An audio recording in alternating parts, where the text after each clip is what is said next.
तो यहाँ पे जो रियलाइजेशन से रिलेटेड जितने भी पॉइंट्स आपको दे रखे हैं वो पॉइंट्स हम कवर करेंगे। ठीक है, उसी के बेस पे जो हमने रियलाइजेशन अकाउंट बनाया था उसकी एंट्रीज होंगी। डन। चलिए, तो फर्स्ट हमारे पास दे रखा है closing of assets. So closing of assets अगर हम कर रहे हैं तो ये तो हमने पहले ही किया था, अपनी लास्ट क्लास के अंदर भी कवर किया था। क्लोजिंग ऑफ एसेट हम कैसे करते हैं, तो क्लोजिंग ऑफ एसेट की एक सिंपल एंट्री बता दो जरा, क्या रहेगी, क्या होती है क्लोजिंग ऑफ एसेट की। जब हम एसेट को क्लोज करते हैं तो एंट्री हमारी क्या रहती है, बोलो, रियलाइजेशन टू एसेट्स। कैश नहीं, वो रियलाइजेशन के टाइम पे होता है, यहाँ क्लोजिंग चल रही है। पहले जो दो स्टेप क्लोजिंग होते हैं, एसेट्स की क्लोजिंग, लाइबिलिटीज की क्लोजिंग। थर्ड स्टेप में रियलाइजेशन स्टार्ट होता है। ठीक है, तो क्लोजिंग ऑफ एसेट्स का फर्स्ट स्टेप है हमारा। ठीक है, तो हमारी एंट्री क्या रहती है, रियलाइजेशन टू एसेट्स। ठीक है, एक साथ कर दो तो हमारे पास एंट्री क्या आ जाएगी आपके पास, realisation account debit to assets account. अब यहाँ पे आपके पास जितने भी एसेट्स हैं सबका टोटल करके लिख दो, एक साथ कर दो। ये तो हम कर चुके हैं, इसमें तो कुछ नया नहीं है।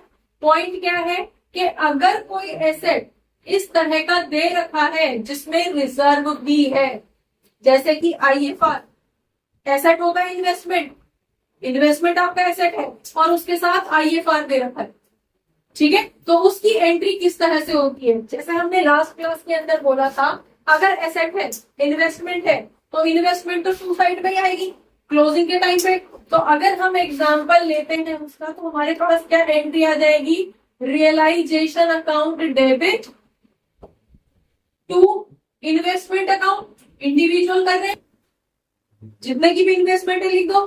दूसरी तरफ जब हम ये आपका आईएफआर किस तरफ लिखा जाएगा, टू साइड में या बाय साइड में, उसका रिजर्व किस तरफ जाएगा, अपोजिट साइड में चला जाएगा। तो यहाँ पे क्या एंट्री डालोगे, फिर उधर क्या बाय साइड में है, तो आपके पास क्या जाएगा, IFR account debit to realisation account. Clear है भाई, ये दो एंट्री एक साथ होगी अगर इस तरह का कोई भी एसेट आपको दे रखा है तो। समझ में आ गया, जिसके अंदर रिजर्व मेंटेन है। अब WCR वर्कमैन क्लेम वो लाइबिलिटी है, उसके साथ वो रिजर्व है, वो अलग उसमें है। अभी हम किसकी बात कर रहे हैं, आईएफआर। इस तरह का कोई भी रिजर्व है, कोई भी एसेट है जिसके साथ रिजर्व लगता है, रिजर्व दे रखा है बैलेंस शीट में, तो उसकी एंट्री इस तरह से होगी। ठीक है, क्लियर है। रियलाइजेशन टू एसेट, जो भी एसेट है, हम यहाँ इन्वेस्टमेंट का एग्जांपल ले रहे हैं, और दूसरी तरफ अगर उसका आईएफआर है तो वो दूसरी तरफ बाय साइड में चला जाएगा, तो आईएफआर टू रियलाइजेशन हो जाएगा। ठीक है भाई, ऐसे ही सेम मैनर में अगर डेटर की एंट्री करोगे तो डेटर्स भी एसेट है, हमने उसके अंदर लिखा था जो इलस्ट्रेशन, डेटर्स किस साइड लिखे थे, टू साइड, तो एंट्री क्या हो जाएगी, रियलाइजेशन टू डेटर। ठीक है, और उसका पीडीडी किधर लिखा था, बाय साइड में, तो उसका क्या होगा, PDD to realisation. Same manner में उसकी एंट्री हो जाएगी इफ उससे रिलेटेड रिजर्व भी बैलेंस शीट के अंदर मेंशन है। क्लियर हो गया यहाँ तक, बुक अगर आपके पास है अंडरलाइन कर सकते हो। ठीक है, अब नेक्स्ट आ जाता है फिक्टिशियस एसेट्स। और फिक्टिशियस एसेट्स कौन से वाले होते हैं, फिक्टिशियस एसेट्स ये कौन से वाले होते हैं, जो एक तरीके से एक्सपेंसिव होते हैं बट वो यस फॉर्म को फायदा कराते हैं। ठीक है, नेचर उनका एक्सपेंडिचर होता है, लेकिन रिकॉर्ड वो एसेट की तरह किए जाते हैं, जैसे कि एडवर्टीजमेंट का खर्चा। एडवर्टीजमेंट एसेट है फॉर्म के लिए, लेकिन उसको उस एसेट को मेंटेन करने के लिए रेगुलर बेसिस पे खर्चा ऑफ करना पड़ता है फॉर्म को। ठीक है, रेगुलर बेसिस पे करने, तो ऐसे एसेट जो है फिक्टिशियस एसेट बोले जाते हैं। तो वो कहाँ पे आएंगे, अगर इस तरह का कोई भी एसेट आपको दे रखा है तो वो आपके रियलाइजेशन अकाउंट के अंदर रिकॉर्ड नहीं है। समझ में आ गया, वो आपके रियलाइजेशन अकाउंट के अंदर रिकॉर्ड नहीं होगा। तो उसकी एंट्री क्या करोगे, अगर हम यहाँ पे फिक्टिशियस एसेट की बात कर रहे हैं और ये हम ले रहे हैं एडवर्टीजमेंट एक्सपेंस। ठीक है, समझ लो, इसको समझ लो, बाद में ढूंढ लेना अगर नहीं मिल रहा है तो। फिक्टिशियस एसेट का हम एग्जांपल ले रहे हैं एडवर्टीजमेंट एक्सपेंस। ठीक है, तो ये डायरेक्टली पार्टनर्स के अकाउंट से डेबिट होगा। ठीक है, जितना भी है, जो भी रेशो है पार्टनर्स का ओल्ड बीएसआर के अंदर, पार्टनर्स के कैपिटल अकाउंट से डेबिट होगा सीधे सीधे, वो रियलाइजेशन के अंदर नहीं आएगा। तो एंट्री क्या करोगे बता दो जरा। जो भी पार्टनर्स है, मैं पीसीए लिख रही हूँ, ठीक है, पीसीए डेबिट होगा उनके ओल्ड रेशो में टू एडवर्टीजमेंट, जो भी एक्सपेंस है एडवर्टीजमेंट एक्सपेंस अकाउंट। क्लियर हो गया? एडवर्टीजमेंट एक्सपेंस अकाउंट के नाम से आप जो है पीसीए को डेबिट करोगे। यही अगर profit and loss account asset side में दे रखा होता, इसका मतलब क्या होता, बैलेंस शीट में एसेट साइड में अगर प्रॉफिट एंड लॉस अकाउंट दे रखा है तो उसका क्या मीनिंग होता है, वो प्रॉफिट होता है या लॉस होता है? लॉस। ये बैलेंस शीट है, ठीक है, प्रॉफिट इधर लिखा जाता है, लेकिन कई बार एसेट में प्रॉफिट एंड लॉस अकाउंट इधर दिया जाता है एसेट साइड में, तो इसका मीनिंग क्या है भाई? ये लॉस होता है, ये लॉस होता है, और लॉस है तो अगेन फिक्टिशियस में चला जाएगा, होना प्रॉफिट चाहिए, लेकिन उसको प्रॉफिट जो है वो रिकॉर्ड कहाँ होता है? क्रेडिट साइड, मतलब यहाँ पे लायबिलिटी साइड, क्योंकि वो कंपनी की कैपिटल को बढ़ा रहा है, ठीक है, लेकिन वो रिकॉर्ड आपने जाके एसेट में कर रखा है, तो इसका मतलब वो लॉस है, फिक्टिशियस नेचर में है। समझ में आ गया? क्लियर? तो उसको भी आप डायरेक्टली पीसीए से सेटल करोगे। समझ में आ गया? करंट अकाउंट से, इनके कैपिटल अकाउंट, करंट अकाउंट जो भी है उनसे सेटल करोगे। इसकी भी एंट्री रियलाइजेशन के अंदर नहीं होगी। क्लियर है? चलिए नेक्स्ट आपके पास आ जाता है current account of the partners. जो भी करंट अकाउंट रहेंगे उनकी एंट्री किस तरह से करोगे? कोई भी है करंट अकाउंट, अगर कोई भी कैपिटल अकाउंट का पहले से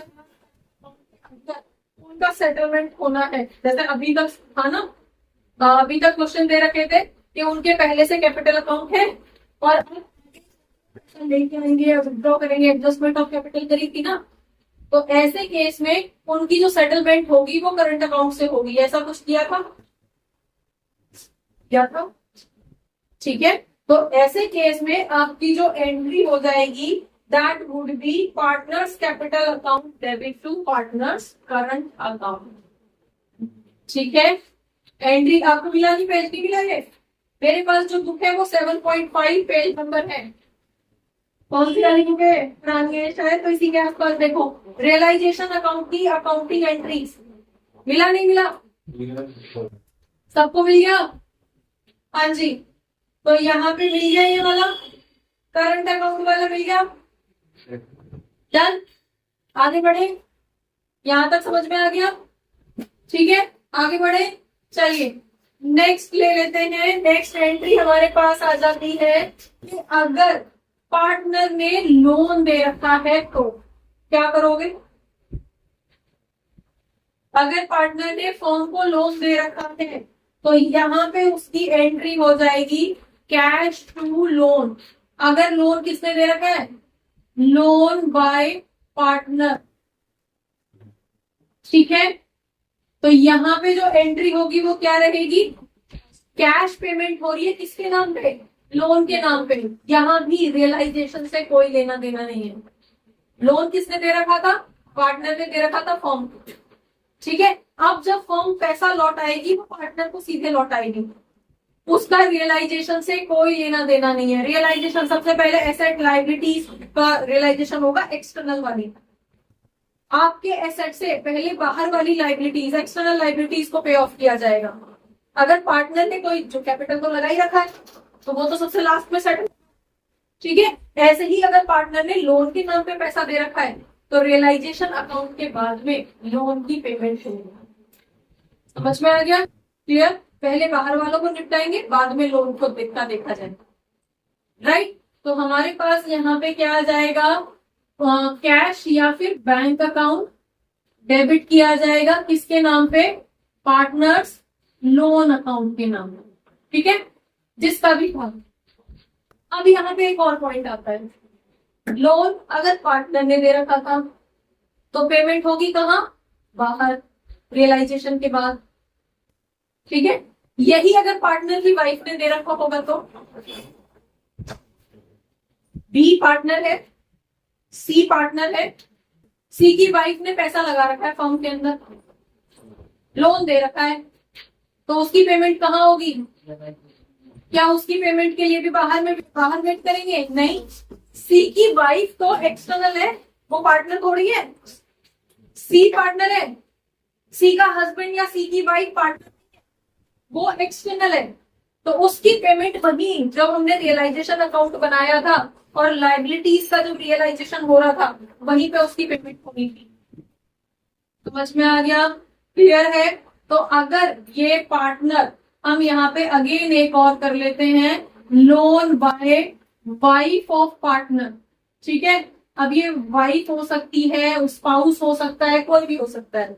ठीक है, सी अगर फीमेल है तो उसका हस्बैंड, सी अगर मेल है तो उसकी वाइफ, कोई भी। तो वो फर्म के लिए पार्टनर नहीं होगा, वो फर्म के लिए एक्सटर्नल होगा। ठीक है, और उसकी जो पेमेंट होगी वो किस नाम से होगी?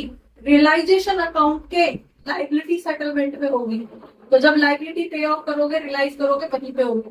तो क्या एंट्री डालोगे? बता दो जरा एक बार, एंट्री क्या होगी वहां पे? Realisation to partner.